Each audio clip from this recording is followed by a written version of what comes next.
Mamin ka rin. Kaya wag mo irereto sa tropa mo si Fia. Baka gusto mo sabunutan ko yung buhok mo sa ilong. Nakakatakot yung pagbabago mo. Ikaw lang naman yung tropa ko, pre. Sa'yo ko rin irereto. Close kaya kami ni Fia. Close kayo? Madali kasi siyang pakisamahan. Madali rin akong pakisamahan. Madali rin naman akong pakisamahan ha. Kaya nga gusto niya ako eh. Doon ako mas nakakalamang sa inyo. Hala. Fia. Bakit? Bakit nga? Free ka ba bukas? Kaden, Bakit? may ginagawa ko. Layo ka muna. Bakit? Kasi nakakaistorbo ka ng tao. Ah, okay. Fia, stop. Pwede ba tayo mag-usap kasi may sasabihin lang ako eh. Kaden, pwede bang tigilan mo muna ako? Alam ko namang close na tayo, pero kasi busy ako, may hinahabol ako. May hinahabol ka ng iba? Ha? Hindi na ako? Ano?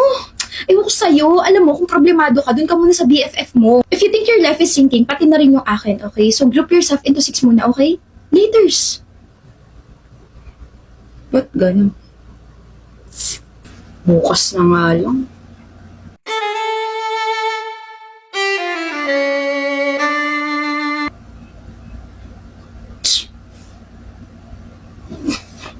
Good morning, Fia. If you think the morning is good, then very good.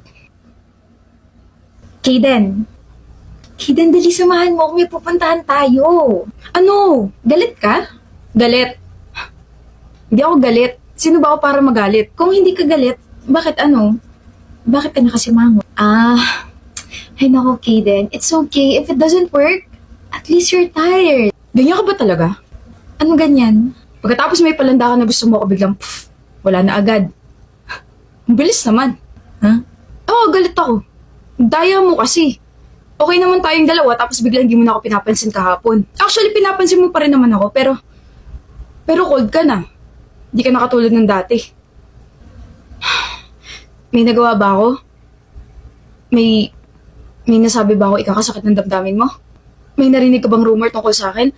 I can address that agad.